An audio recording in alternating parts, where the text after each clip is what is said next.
BJP के लोगों को लाल किले पर चढ़ा देगी और सारा आरोप फार्मर्स के ऊपर थोप देगी। यह बिल एक्चुअली मैंने माना को किसानों के बहुत खिलाफ। तो असली इस सरकार का टारगेट है ना, वो ये गरीब है जो गेहूं एफसीआई लेती है और 2 रुपया किलो गरीबों को बांटती है। सारा खेल ये उसके लिए है। मैंने किसानों से भी कहा है कि आप अपने लिए मत लड़िए। मेरे साथ एक खास मेहमान है। समाजवाद को इन्होंने लंबे समय तक जिया है, देखा है, लंबा राजनीतिक अनुभव है। शरद यादव से लेके तमाम समाजवादी चेहरों को इन्होंने करीब से परखा है और आज के राजनीतिक हालात में इन्होंने एक बड़ा फैसला किया है।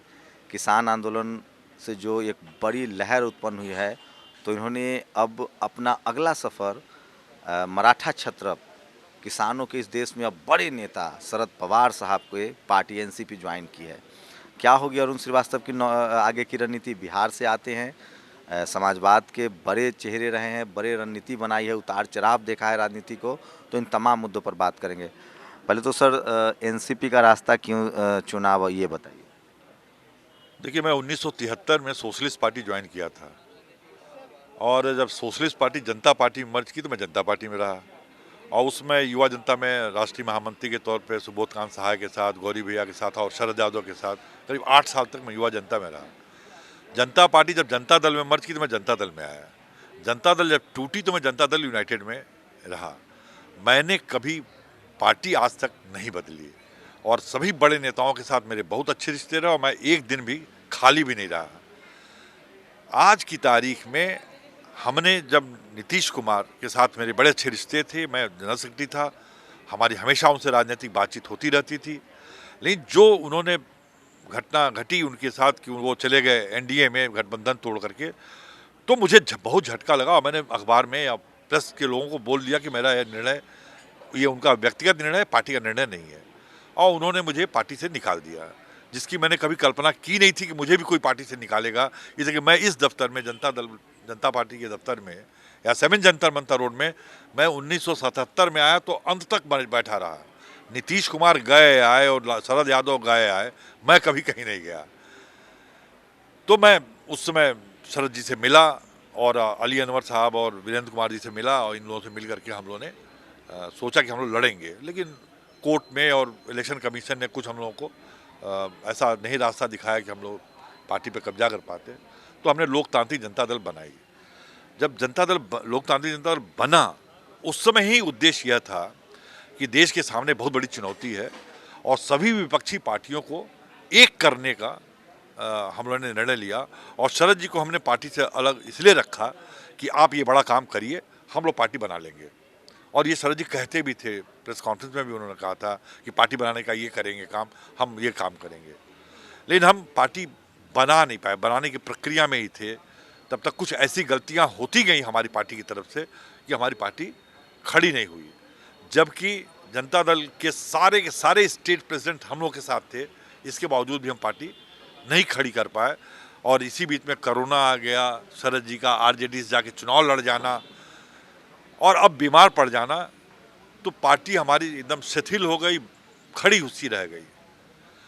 आज देश के सामने सब चुनौतियों के बावजूद भी जो किसानों का आंदोलन चल रहा है, इस किसानों के आंदोलन को जिस तरह से सरकार चुनौती दे रही है और आज जिस तरह से इसकी कल्पना आज़ादी में किसी ने सोचा भी नहीं होगा कि कील ठोक दिए जाएंगे और सीमेंट के पक्का बैरिकेड बना दिया जाएगा और पुलिस इस तरह से बीजेपी के लोगों को लाल किले पर चढ़ा देगी और सारा आरोप फार्मर्स के ऊपर थोप देगी, ऐसा कभी किसी ने सोचा नहीं था। और मैं एक ऐसा कार्यकर्ता रहा कि जो हमेशा काम करता रहा हूँ। जंग लग रही थी हमारे, 2 साल से हम कुछ कर नहीं पा रहे थे पार्टी में, और अभी इस समय मुझे लगा कि जो काम शरद जी ने शुरू किया था वह काम आज बहुत ज़रूरी है। और कोई भी बड़ा मूवमेंट किसी एक बड़े नेता के इर्द गिर्द ही हो पाता है। तो मैंने सोचा कि शरद पवार आज की तारीख में किसान, खेती के मामले में, एग्रीकल्चर के मामले में सबसे बड़े जानकार हैं और उन्होंने पिछले दिनों महाराष्ट्र के चुनाव में अपनी दम को दिखाया है और उनके बारे में कोई शक नहीं है। तो उनके इर्द गिर्द सभी विपक्षी दलों को इकट्ठा किया जा सकता है ताकि भारतीय जनता पार्टी और नरेंद्र मोदी से हम लोग लड़ सकें। क्या जिम्मेदारी दी गई? मुझे आप विश्वास माने कि मैं सन 73 में पार्टी जब ज्वाइन किया था तब भी मैंने जिम्मेदारी की बात कभी नहीं की थी और आज तक कभी नेताओं से नहीं मांगा और एक दिन भी बिना जिम्मेदारी के नहीं रहा हूँ। जरूर जिम्मेदारी मिल जाएगी। बिहार से आप आते हैं, नहीं, आपका मैं उत्तर प्रदेश से आता हूँ। अच्छा, उत्तर तो कार्य क्षेत्र कहाँ रहेगा? महाराष्ट्र रहेगा, बिहार रहेगा, दिल्ली रहेगा? नहीं नहीं नहीं नहीं मैं मेरा पूरा फोकस उत्तर भारत पे रहेगा। यद्यपि कि मैं इस चुनाव में केरला, तमिलनाडु और महाराष्ट्र, बंगाल चुनाव में जरूर रहूँगा, इसलिए कि ये सभी स्टेट हमारे इन्हीं स्टेट्स का मैं इंचार्ज रहा हूँ जनता दल के समय में भी, तो यहाँ अपना कुछ करूँगा, लेकिन हमारा सारा फोकस उत्तर भारत में होगा। और उत्तर भारत के लिए उन्होंने हमसे आग्रह भी किया है पवार साहब ने कि उत्तर भारत बहुत कमज़ोर है और बिना उत्तर भारत के, और स्पेशली उन्होंने हमारे ज्वाइनिंग के टाइम में अपने भाषण में कहा कि सारे देश का आंदोलन की सारी ऊर्जा बिहार में है, बिहार में जब तक पार्टी ठीक नहीं बनेगी हम तब तक कुछ नहीं कर पाएंगे। तो उनका फोकस भी है कि हम बिहार को देखेंगे। मतलब तारिक अनवर के विकल्प हैं? देखिए, मैं नहीं जानता तारिक साहब का मैं विकल्प हूँ या नहीं हूँ। मैं अरुण कुमार हूँ और समाजवादी आंदोलन के हर नेताओं के साथ मेरे बहुत अच्छे रिश्ते रहे हैं, सबका प्यार मुझे मिला है। चंद्रशेखर जी हों, चाहे रामकृष्ण हेगड़े हों, मधु दंडवते हों, मधु लिमय हों, सुरेंद्र मोहन हों, इन सब के मैं बहुत नज़दीक और उनका बहुत प्यारा रहा हूँ। किसान आंदोलन पर क्या कहेंगे? मैं क्या इसका क्या होगा पॉजिटिव? देखिए, ये जो बिल है, मैं जो सोचता हूँ यह बिल एक्चुअली मैंने माता को किसानों के बहुत खिलाफ है। किसान को तो अपनी खेती का 2 रुपया कम या 2 रुपया ज़्यादा मिल ही जाएगा। जो असली इस सरकार का टारगेट है ना, वो ये गरीब है। जो गेहूं एफसीआई लेती है और 2 रुपया किलो गरीबों को बांटती है, सारा खेल ये उसके लिए है कि ना एफसीआई के पास गेहूं रहेगा, ना ये गेहूं उनको देना पड़ेगा। मैंने किसानों से भी कहा है कि आप अपने लिए मत लड़िए, लेकिन गरीबों को जिलाने के लिए आपको लड़ना ही पड़ेगा और ये बिल खत्म करना पड़ेगा। महाराष्ट्र में आप लोग की सरकार है, उसे कैसे देख रहे हैं?